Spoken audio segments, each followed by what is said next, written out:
You're watching New York 1, New York's only non-stop local news channel. It's 8 o'clock. Straight ahead on New York Tonight, the mayor's plan to end social promotion is making the move to 7th grade. Now that class will have to pass certain reading and math exams before moving up. An emotional day for one of the city's bravest, hurt in a fatal fire, as he returns to say thanks to his heroes. And chances are you spend at least some of the day searching for a place to keep cool. We'll tell you how long the heat and humidity will be hanging around.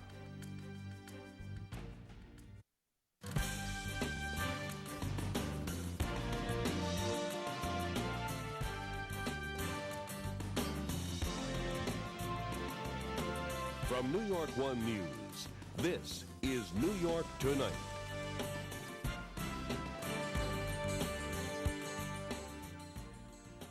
I'm Louis Dodley. Welcome on this Monday, July 18th, to another edition of New York Tonight. It was in your face when you stepped out the door this morning, and it's still hanging over the city tonight. The heat and humidity just won't go away. Our Tanya Valle is one of the people sweating it out. She joins us now from Union Square. Tanya? And Louis, it hasn't cooled down much out here, even though the peak time of the humidity hopefully has passed. So you can imagine how hot it must be underground. For strap hangers we heard from today, there was no relief from the heat. Sweltering hot. It's got to be over 120 degrees easy. Strap hangers didn't have it easy in Monday's heat and humidity. It was in the 80s outside, but it felt a lot hotter underground. Today's pretty awful. Today's time to get out of New York. So for those who can, do it. Try and leave early in the morning so you're not rushed and you're not sweating when you get into the subway. Try and bring a fan just to cool yourself off. And then, you know, like I said, wear loose clothing. That's some of the tips the Red Cross offers for steamy days. Other advice includes eating small, frequent meals, wearing sunscreen, avoiding strenuous activity during the sun's peak hours of 11 a.m. to 4 p.m., and using air conditioners or fans. Karen Hanna had been holding out to buy an air conditioner all summer, but on Monday she couldn't take it anymore and bought a fan. Think it'll help today? Oh, definitely. I hope so. ACs and other coolers were flying out of PC Richards on 14th Street, but others tried to stay cool naturally, like seeking out a shady tree in Union Square Park. For Louis Martinez, beating the heat wasn't important. Feeding New York City's wildlife was. I come here to feed the squirrels. Oh. Well, thank you. And Louis, of course, the bad news is that this humidity is said to not be going anywhere anytime soon. That is the story here at Union Square. Tanya Valle, back to you. Thank you, Tanya. Well, the big question is, when will we get some relief? Let's go to the man who can help us with the answer, our meteorologist, John David, who joins us now with a look at the forecast.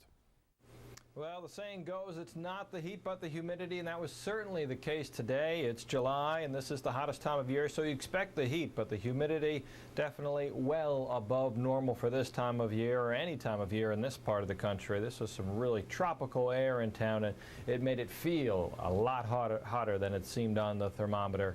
And it's going to be that way tomorrow. The humidity probably ease up a little bit on Wednesday, but temperatures will be even warmer. So overall, not a lot of relief expected over the next couple days. Let's go check it out for you and factor in the temperature and the humidity and show you exactly just how steamy it was today. Didn't take much to work up a sweat. In Central Park today, the high temperature 89 degrees. LaGuardia got to 92, and not much relief at Kennedy, 86. Now, when you factor in the heat index, that's the dew point, the humidity, plus the temperature, this is what it felt like to your body. It's kind of the reverse of the wind chill that we talk about in the winter, and you can see that the heat index was good for about 10 degrees today. So even though in Central Park the thermometer said 89, which is bad enough, it felt pretty close to 100. Same story all around the city, and really same story tomorrow because we're going to have the same weather factors. Temperatures are going to peak in the low 90s tomorrow. That humidity continues. So again, to your body, it's going to feel like it's 100 degrees. The way your body cools itself is by sweating and having that sweat evaporate. When the humidity is high, the sweat cannot evaporate, and your body's cooling mechanism is definitely compromised. So certainly take it slow tomorrow, especially during the late afternoon hours.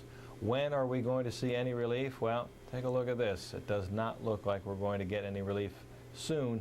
Temperatures tomorrow, 92. Wednesday, again, the humidity breaks a little bit, 95 degrees though expected, so it's still going to feel very hot. Thursday and Friday, slightly better, but no real relief coming our way until the weekend. Temperatures drop down to the low 80s, and the humidity is going to take a break as well. So, Lewis, a very hot day today, but again, the key was the humidity, very steamy, and that's not letting up. Still very steamy out there tonight and tomorrow. Again, be sure to take it slow and follow those common sense heat tips. And again, some relief in store for the weekend, but that's a long way off, so try and stay cool.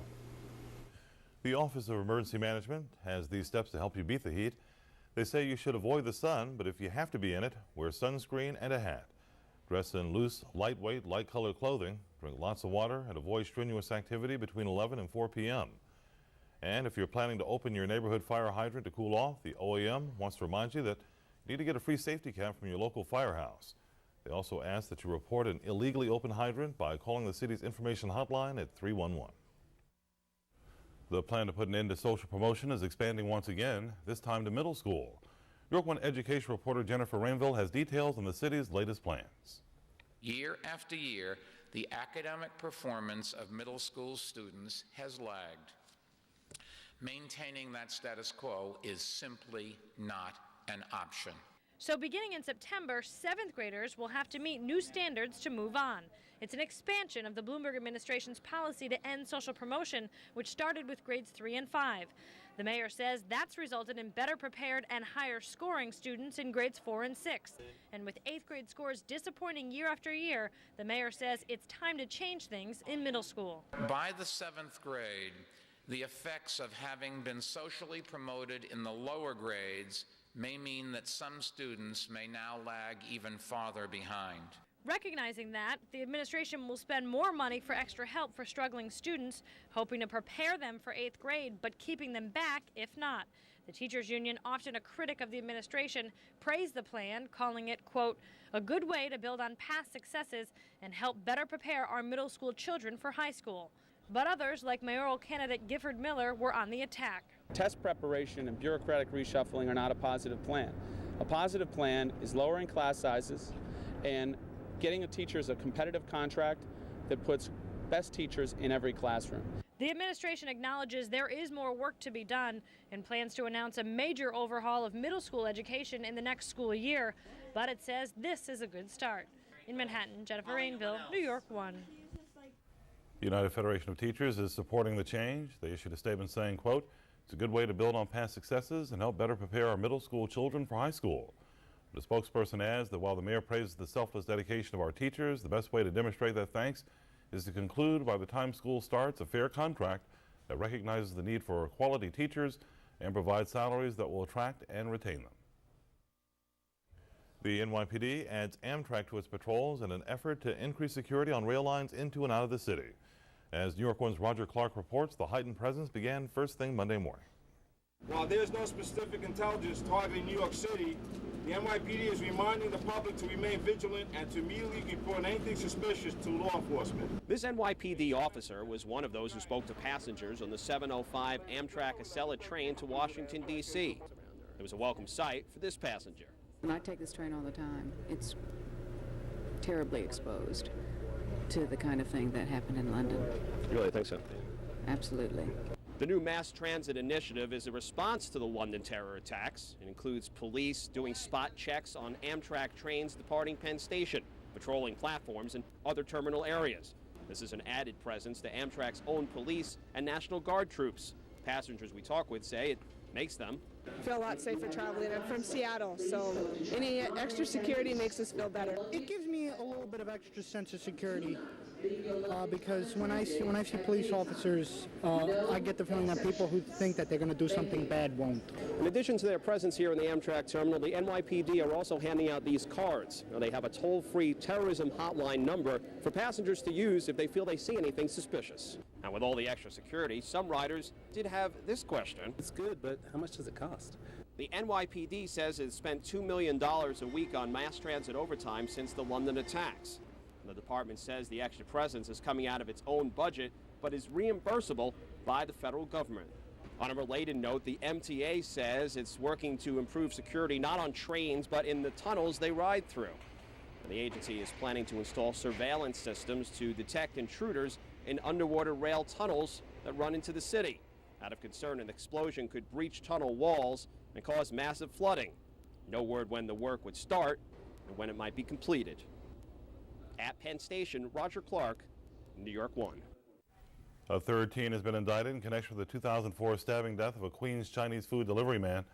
18-year-old William Capehart of Corona was arrested Monday on murder and robbery charges in the death of 18-year-old Huang Chen. Prosecutors say Capehart and 2 other teens attacked and stabbed Chen as he delivered food to a housing development. Prosecutors say they dumped his body in a pond in Brookville Park. 17-year-old Naquan Miller is still awaiting trial on murder charges. 17-year-old Charles Bryant was convicted of robbery and murder in March and is serving more than 50 years in prison. One of the city's bravest, who is badly injured while fighting a deadly blaze last winter, says thanks to the people he calls his heroes. New York 1's Paul Messina has that story. When firefighter Eugene Stolowski jumped from a window to escape a fire in the Bronx back in January, he was rushed to New York Presbyterian Hospital. Monday, Stolowski and his family came back to say an emotional thank you. I really have to thank everybody here for the support and the doctors and what they've done for me, and the fire department and my family, my company, of course. Ladder 27, Engine 46 has been wonderful. You know, my everybody, my family, my stepfather, my brother, everybody.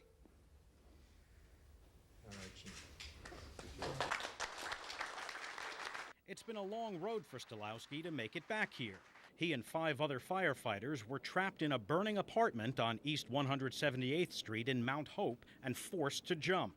Lieutenant Curtis Mayron and firefighter John Ballou were killed in the fall. The other 4 were seriously injured. Stolowski suffered a broken neck. His neck was injured to the point where his head was literally partially disconnected from the neck. He was given a 30% chance of walking again, but as he fought his way through painful surgeries and countless hours of physical rehabilitation, Stolowski says he never lost hope. I've had no doubt since day one, even when I couldn't move anything, that I would have the determination to walk again. His doctors also had high praise for their determined patient. I would like to train him as a neurosurgeon now. With this spirit, that's what we need. So I think... that could be my new career. Right. But Stolowski says his love for his old career remains unshakable. I would go back today and fight fires again. After all that happened to me, I would fight fires again in a second. I love that job. And I know I can't do it again, but my family's there, and I have to be there for them. A family that has been growing. Stolowski's wife, Bridget, gave birth to twins while he was in the hospital. Meanwhile, he continues to undergo rehabilitation at the Kessler Institute in West Orange, New Jersey. Paul Messina, New York 1. Coming up on New York Tonight, it will still be the place to get things from point A to point B, but how to transform this familiar Midtown building from a post office to a train station. The developers are now on board to convert the Farley Post Office into the new Moynihan Station. Also ahead around 8:20, is your home ready for an emergency? We'll tell you how many New Yorkers say they're prepared for the unexpected. Around 8:30, Brooklyn Week continues with a look at what's being done to improve some subway stations in the borough.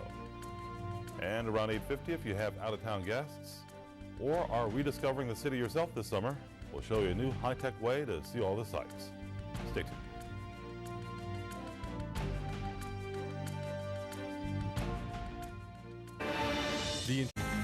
And now, here's a look at what's happening in your neighborhood.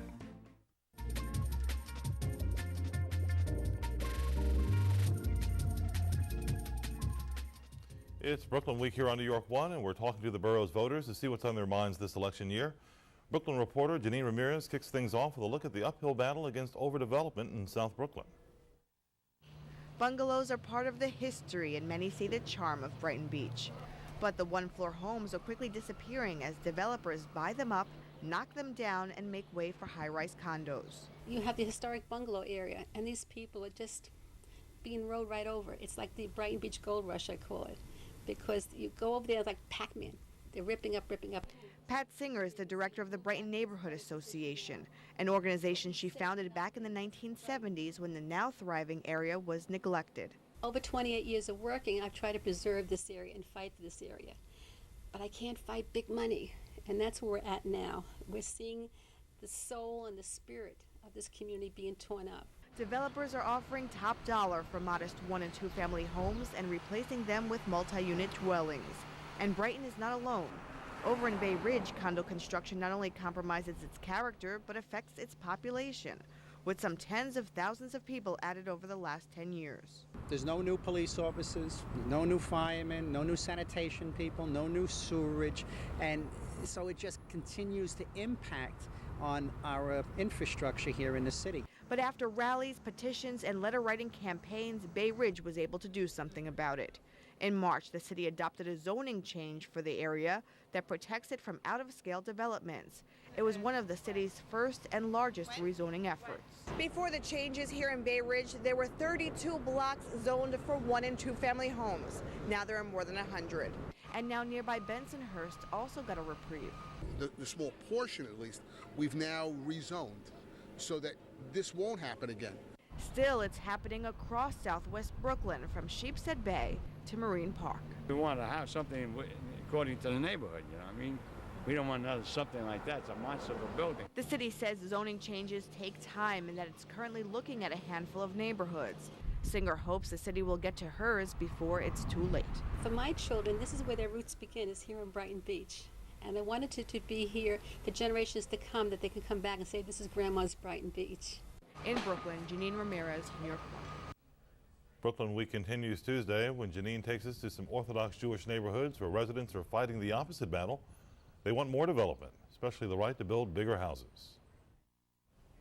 Well, what ranks higher for some local school children? A chance to meet the mayor or a pizza party? The winners of the Readers Are Leaders program got both Monday afternoon. The program, run by Congressman Vito Fossella, challenges fourth graders in his district to read 10 books in 4 weeks. As a reward, the winning class from each school gets a pizza party, and the best individual gets a $50 savings bond. It's my first time meeting the mayor in person, and I actually got to take a picture with him. I see it on TV, and I always wanted to meet him. Since Fossella kicked off the program in February, nearly 4,000 fourth graders read nearly 39,000 books. New York Tonight continues after the break with the latest in the mayor's race. Today's hot topic, getting more Homeland Security dollars from Washington, and a new place to turn for people who are experiencing health effects from the aftermath of 9/11. We'll tell you about another medical program that's expanding its reach.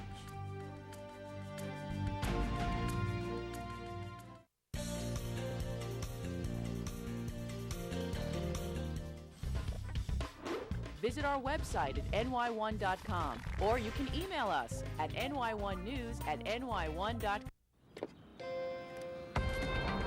Now is when you need a Mark 1. More than half of all New Yorkers are prepared to deal with an emergency like a natural disaster or terror attack, according to a new Marist poll. More than half of those surveys say they have an emergency plan worked out, and 55% say they have a bag of supplies already packed. The release of the results coincide with the second anniversary of the city's Office of Emergency Management's Ready New York program.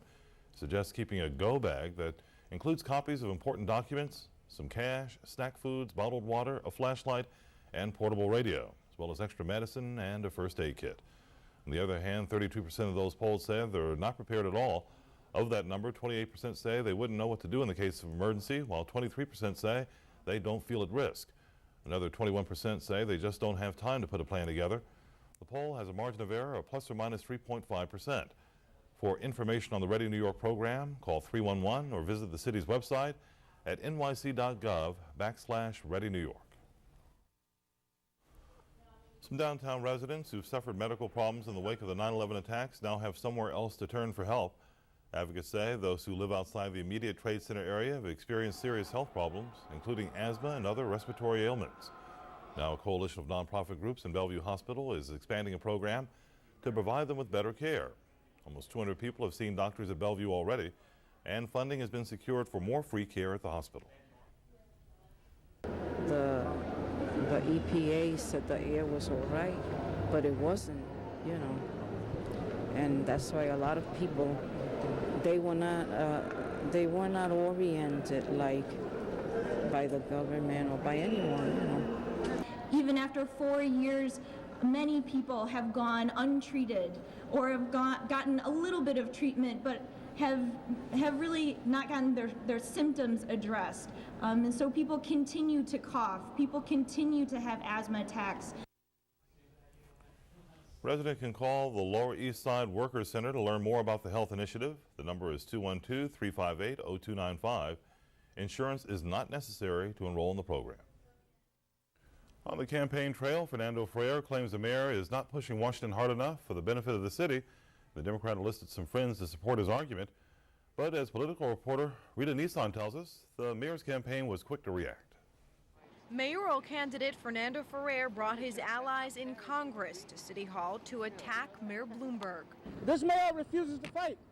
One problem with billionaire mayors is they're not used to asking for anything, let alone fighting for the funds. These Democrats are upset because they say New York hasn't gotten enough federal Homeland Security money.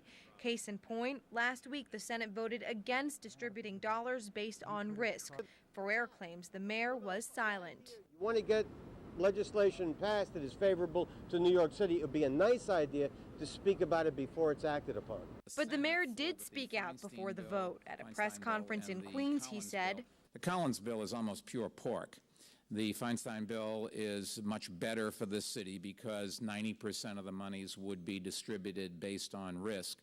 Another charge by Ferrer supporters is that Bloomberg doesn't reach out to members of Congress. The mayor's campaign was quick to respond by handing reporters this flyer with a list of quotes from New York's 2 senators, including these comments. We're always happy to have him, and it helps our case. The fact that the mayor has been there every time we've asked him for help, regardless of party, really has allowed us to be more effective. Well, Mayor Bloomberg meets with Senator Schumer. That's good for Senator Schumer. Mayor Bloomberg does not meet and has not met, and I think we might have seen him in the hallways once during the time he's been in office. Ferrer badly needs a bounce in the polls. He's behind the mayor, and he's desperately trying to avoid a Democratic primary runoff. So this likely isn't the last time we're going to see Ferrer make heated charges. At City Hall, Rita Nissan, New York 1. America's civil liberties are the focus of a panel discussion in Washington. The 9/11 Public Discourse Project held its 6th meeting in a series of public events centering on the progress made on reforms recommended by the 9/11 Commission. Panelists discussed CIA and FBI reforms, Homeland Security, the Patriot Act, and protecting the rights and civil liberties of Americans. Just as our national security protects our liberty protects our national security. And as our report stated, and I quote, "We must find ways of reconciling security with liberty, since the success of one helps protect the other." The panel also made mention of the treatment of prisoners in Abu Ghraib and Guantanamo Bay, saying they should be treated humanely. The next meeting is scheduled for early August to discuss foreign policy since the 9/11 attacks. President Bush faced the press amid word his top advisor leaked confidential information to a Time magazine reporter. That reporter, Matt Cooper, says Karl Rove was a person that tipped him off to the identity of a CIA operative.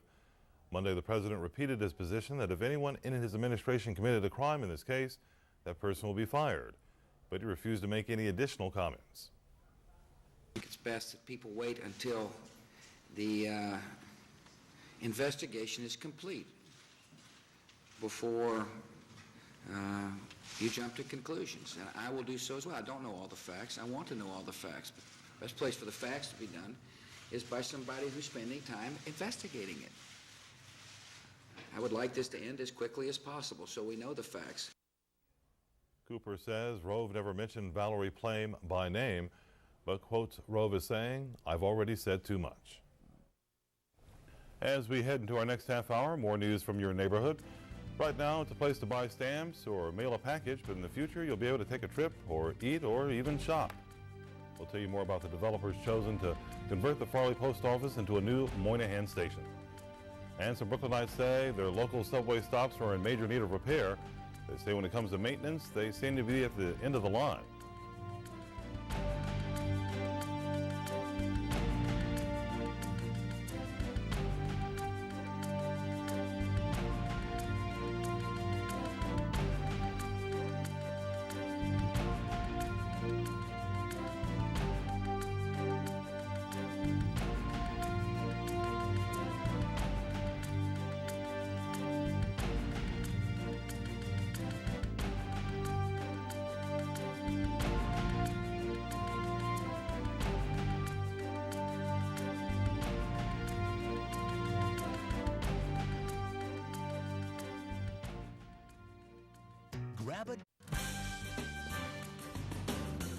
And now back to New York Tonight.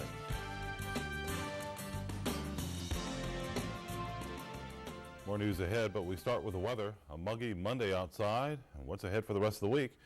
Here again is our meteorologist John David with the forecast. Well, certainly a tropical feeling in the air tonight.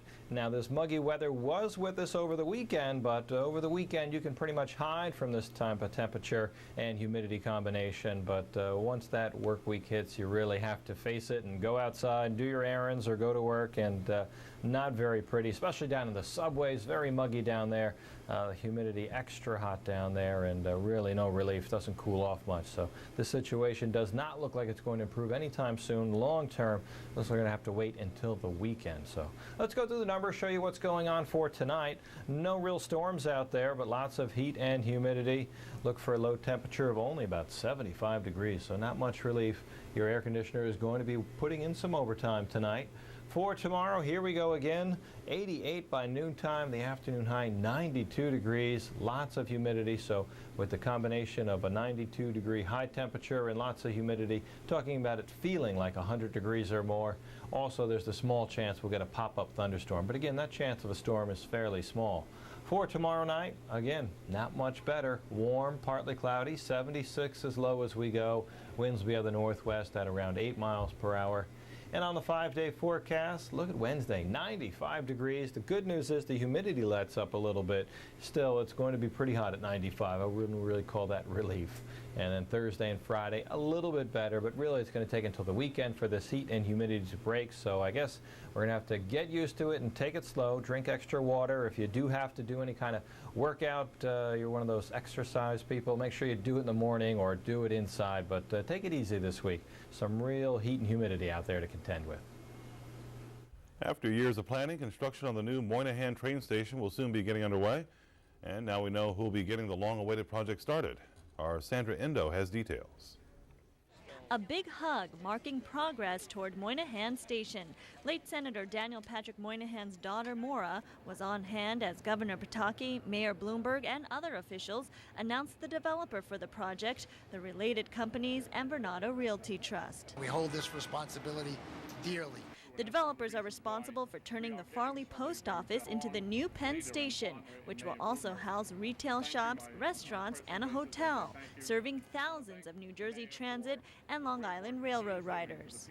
It will be a great transit hub. It will be a great gateway for the greatest city in the world right here. The $818 million project was years in the making. The city is putting in $158 million for infrastructure costs. The state and federal government will pick up the rest of the tab. This project is ready to go, it's funded, and we will move quickly on it. The project was conceived by the late senator, and after some setbacks, it appears to be back on track. Damn it, we deserve a proper train station instead of coming in and out through that hole under a basketball court. Construction on the facade of the building is set to start this year, and the entire project is expected to be completed by 2011. Sandra Endo, New York 1. A report says teenage victims of domestic violence aren't getting enough help from the city. Public advocate Betsy Gottbaum has released a report saying the Department of Education's policies don't do enough to protect students who are victims of domestic abuse. Gottbaum's office found 1 in 5 girls under the age of 18 is in an abusive relationship, and those girls are unlikely to tell an adult about the abuse. She'd like the Department of Education to train teachers to look for signs of abuse and, if necessary, to separate the students involved. If they aren't going to transfer the batterer out of the school or the abuser out of the school, then at least change his schedule, don't have them in the lunchroom at the same time, don't have them in the locker room, change their classes. Right now, if a young woman is abused and it happens outside of school, the next day she can be in school and there he is next to her. The Department of Education tells New York 1 it handles dating violence and relationship abuse in several ways and enforces its disciplinary code, which includes sections on relationships and abuse. The DOE also contacts the police if any criminal behavior is found. In 2004, it trained over 500 prevention and intervention specialists. Training in this area is also offered to interested guidance counselors.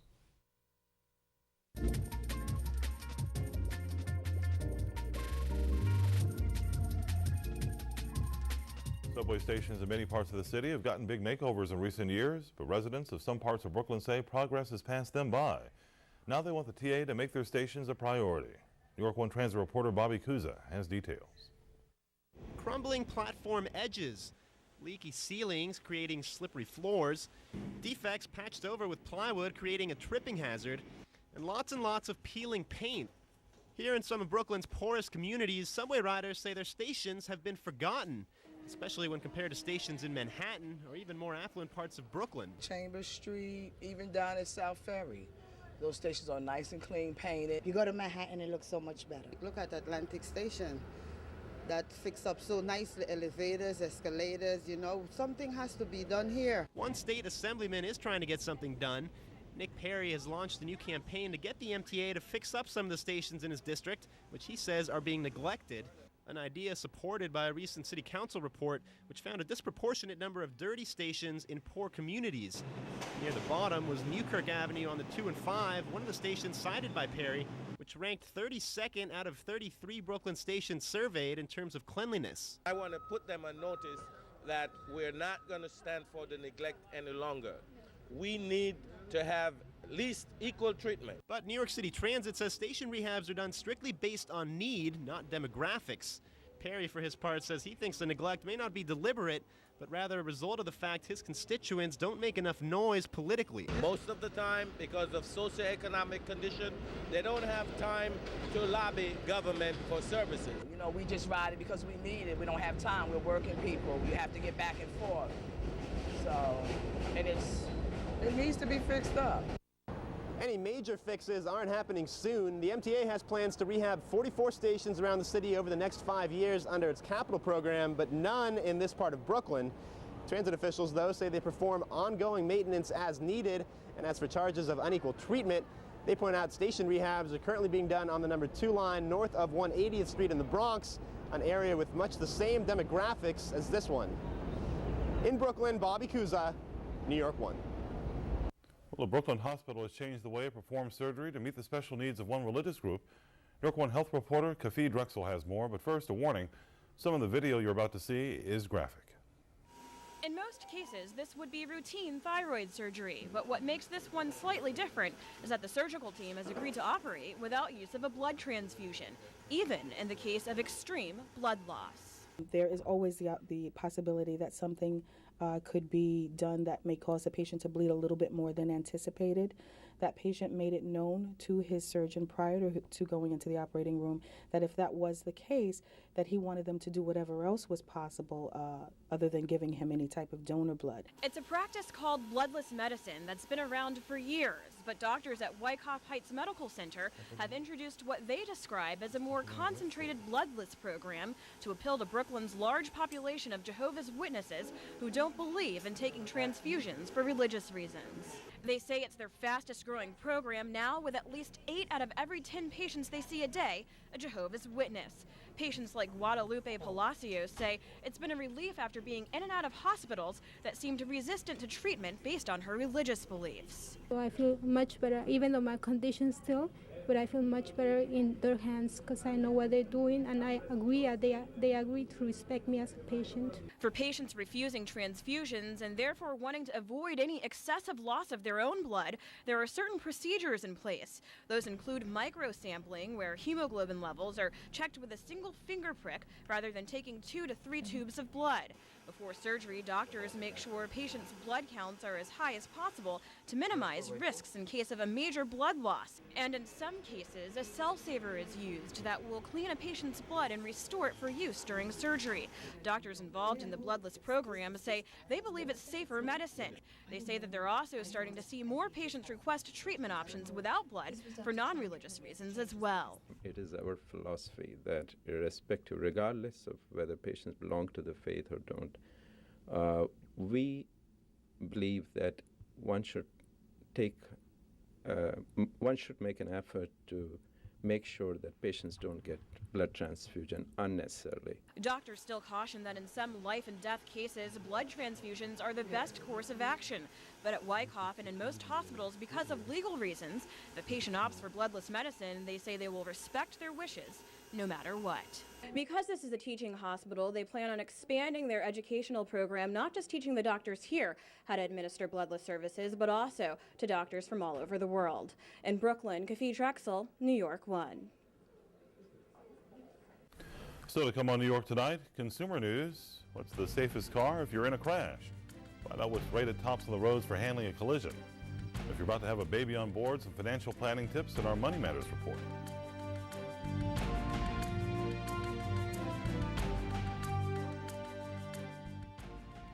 Hispanics are a growing voice in New York City politics. Learn about the issues and decisions that affect this community. Hear the city's political heavyweights discuss what's important to Hispanics today. New York 1 Noticias presents Pura Política, Voces de la Ciudad, New York City's only weekly political talk show in Spanish. Pura Política, Voces de la Ciudad, every Friday night at 6 p.m. and 11 p.m. exclusively on New York 1 Noticias, channel 801 on Time Warner Digital Cable, not available on satellite. Even though stocks finished lower on Wall Street, the trading day ended on a high note for one New Yorker. Roberto Mills rang the closing bell at the New York Stock Exchange on Monday. Mills, a building superintendent, was one of many New Yorkers who helped rescuers during last week's building collapse on the Upper West Side. The building was being demolished at the time. Mills helped rescuers dig through the rubble, which had fallen on top of several pedestrians, including 7-month-old Abigail Lorinsky and her nanny. And now here's a closer look at how things finished up on Wall Street. Good evening, I'm Monica Pergament with the Fortune Business Report. After a 3-week run-up, profit-taking and disappointing earnings from Citigroup made for a bearish session to start the week. Take a look here at how things settled. The Dow today dropped 65 points. The Nasdaq gave up almost 12. It closed at 2144. Topping business headlines, Citigroup, the country's biggest bank, said that profits fell short of Wall Street's forecast in the second quarter. The company blames that drop partly on new bankruptcy legislation, which caused a short-term spike in filings as people rushed to file bankruptcy under the old law. A different story from the tech sector here. IBM managed to beat the street in its latest quarter. After the closing bell, the world's biggest computer services company said that second quarter profit jumped 6% thanks to selling its personal computer business back in May.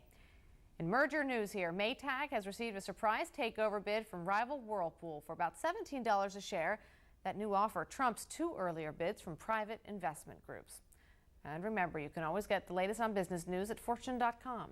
That's our summary of today's business headlines. I'm Monica Pergament. Good night.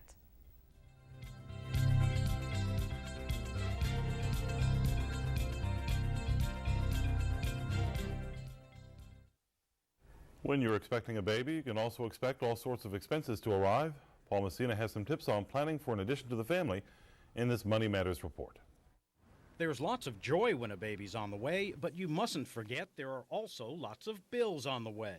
While you'll know of certain costs ahead of time, it's important to plan financially for your new arrival, something not enough parents are doing right now. 71% of moms had not even looked at what their health care benefits were to know what they had and what they didn't have. And another 44% had not sat down to even think about a budget. Sandy Jones is co-author with her daughter Marcy of Great Expectations. No, not that great expectations. This one is subtitled Your All-in-One Resource for Pregnancy and Childbirth. Look at what your income and outlay are and start thinking ahead about that $9,000 to $11,000 that you're going to be spending in that first year after baby is born. Suddenly, making a budget doesn't sound so bad. Aetna and the Financial Planning Association have created a website to help expectant and new parents out, and it's called planforyourhealth.com. And you can go there, and there are a whole series of tools and checklists. It's not just for first-time parents. More children mean more of a financial burden. So the time to get your finances together is before the baby is born. Marcy and I, in Great Expectations, talk about the fact that there's going to be this fog right after pregnancy when you're not going to be able to think clearly. And all of these paperwork and bills and so on are only going to add to your stress. And you don't want to do that, but you might want to save some money. Consider cutting back on some of those huge expenditures by getting a midline stroller or a midline crib, and look for used clothing and hand-me-downs and cut corners that way. The book is Great Expectations, your all-in-one resource for pregnancy and childbirth. It's available wherever books are sold. The website is www.planforyourhealth.com. That's the place to go to kind of start thinking about what your baby is going to cost, who's going to do the medical care for your baby after he or she is born, And how are you going to interpret all these terms in your benefits package? Because everyone wants what's best for their child, and being financially prepared is one of the best things you can do. Paul Messina, New York 1. 2 large luxury cars earned top honors in crash tests. The Insurance Institute for Highway Safety named the 2005 Audi A6 a double best pick for earning good ratings in both front and side impacts. Only 3 other cars have earned that distinction. The 2006 Infiniti M35 got the top score in side impact protection, was named a best pick for frontal crash performance. Vehicles get a rating of poor, marginal, acceptable, or good based on how they perform in a crash with a stationary object at 40 miles per hour. Good means a driver would walk away with relatively minor injuries. Still ahead on this edition of New York Tonight, after serving up coffee and cheesecake for more than 40 years, she's become a well-known face at a well-known Brooklyn diner. Now this waitress is hanging up her apron for good. That story coming up, but first, here's another check of the forecast.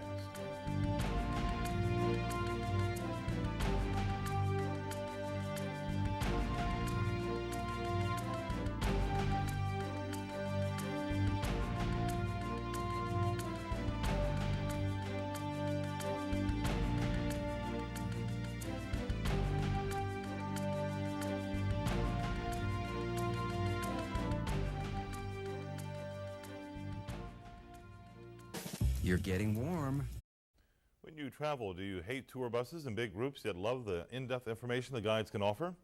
Our Tech Beat reporter Adam Balkin has more on a new high-tech solution that gives you the best of both worlds. Guidebooks are thorough, carriage rides quaint, but technology is now trying to bring out a big city's past more vividly for visitors. Raconteurs, our new multimedia tours of right now just Manhattan, tours you download to your digital handheld or high-end smartphone. You have the same kind of experience that you would have sitting on your couch watching a documentary, but it's interactive and you're actually taking it right there, standing on the, in the place that you're learning about. So it kind of combines the immediacy of actually being there with the resources that you have, in a complete multimedia system. We show you old images, maps, lithographs, portraits. You get to listen to expert testimony from expert, authorities on the subject, and you get to walk around at your own speed by yourself. There are no groups, there's no buses. You can do it when you want. You can stop for lunch. You can also download audio only to your MP3 player, but the real draw here, comparing what's there now to what used to be. Well, for example, behind me where Bergdorf Goodman is, originally that was the Vanderbilt mansion. It was owned by Cornelius Vanderbilt. And so we can have you standing here while you're looking at Bergdorf Goodman, which is now a modern, 8-story department store. And you can see what this block looked like in 1900. Now, even if you're not a very high-tech person, you don't have one of these powerful devices to even run a multimedia tour, you're not completely out of luck, because these kind of high-tech do-it-yourself tours really started with the most basic tech gadget that pretty much most of us have, the very basic cell phone. Talking Street, almost 2 years old, helped start the trend. It lets you call a number and get guided audio tours from celebrities like Sigourney Weaver and Jerry Stiller. Our goal is to use something really simple. On one level, this is high-tech. It's a cell phone, and although it's now just audio, before too long we will have still images and video and all that stuff. But we want to be moving as fast as regular folks have the technology, that for now it's not meant to be a techie experience, it's meant to be a totally accessible, entertaining experience. Right now, Raconteurs has just 6 tours at $15 a piece, all in Manhattan with plans to expand in the near future. Talking Street has tours in Manhattan, Boston, and Washington, $6 each, with more to come. For a list of some wireless tour guides, check out the technology section of our website. Adam Balkin, New York 1.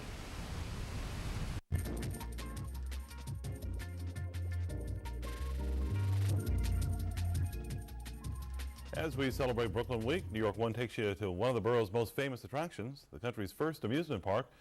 In the first of a 2-part special, our Stephanie Simon shows us how a new coat of paint is keeping Coney Island in touch with its past.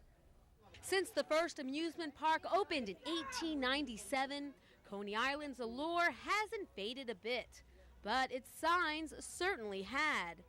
Over the years, those distinctly outrageous, old-time, hand-painted carnival signs were being replaced by cheaper, computer-generated vinyl signs. It was a trend artist Steve Powers didn't like.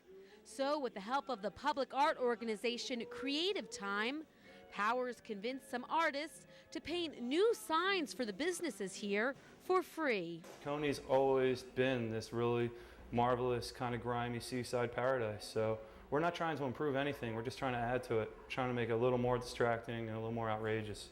The project's called the Dreamland Artists Club. It started last summer with 20 artists painting signs in downtown Coney Island. This year, 15 more artists joined the club. And this year it really is a club with its own clubhouse. This new sign shop on Surf Avenue. Artists can come here to ply their trade. This is Power's work, a superhero with some substance abuse problems. Him setting up his day and almost getting ready to save the day, but he's got to go see somebody first.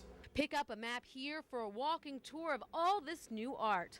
Follow it just outside to see this new sign by artist Gary Panter. So I just walked around with my sketchbook and just drew like little things from Coney Island, people walking around and stuff, and made them into weird little cartoon characters because I wanted to be happy. Artist Ronnie Catrone has shown his work around the world, but always dreamed of doing something in his hometown. My stand is a food concession, so I instantly thought of like an orgy of food with clowns and monkeys seducing mermaids and the general public, trying to sell them hot dogs, hamburgers, French fries. Art is so much a part of Coney Island these days that you can even take a piece of original artwork home with you. That is, if you're a winner. One in to win. Yep, just one in and you can win an original painting. Or if you're a good shot, an artist-designed t-shirt. It's all part of the Dreamland Artists Club. For more information on the Artists Club or Clubhouse, go online to creativetime.org. Stephanie Simon, New York 1. She's been a fixture at one Brooklyn landmark, but now after more than 40 years, she's calling it quits. Mary Blevins is retiring after 43 years as a waitress at Junior's restaurant. Blevins was 25 years old when she started at Junior's after hopping a bus to New York from Virginia to start a new life. She's been behind the counter serving coffee and Junior's famous cheesecake ever since. Now 68, Blevins says she's had an interesting run. I can't believe 43 years ago tomorrow I walked through them doors and asked for a job. It's 43 years later. But it was fun. I had a good time. I enjoyed the people I worked with all these years. I enjoyed my customers. And I enjoyed the buses, although we had a few arguments. I worked with my grandfather and my father, and it's sad. I mean, there's going to be no one to yell at me tomorrow. It's closing of a book, meaning, you know, the era when waitresses really exemplified a family. When you went to a restaurant, she knew what you wanted before you even knew. The owners of Junior's also thanked Blevins for her loyalty by giving her a gift, a Concord silver watch with diamonds. That's this edition of New York Tonight. New York Close-Up is next. Tonight's guest is Daniel Doctoroff, the city's Deputy Mayor for Economic Development. I'm Louis Dodley. Stay with us.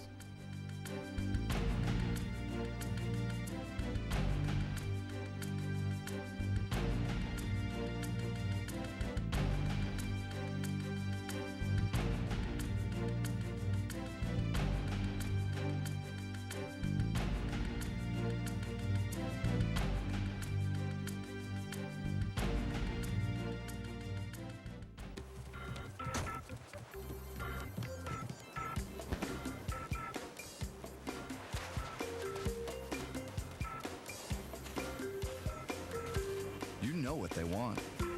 Get the Family SharePlan from Verizon Wireless. Get up to 3 lines for only $9.99 each after signing up for the first 2 lines. Now buy one Motorola V265 camera phone and get the second one free.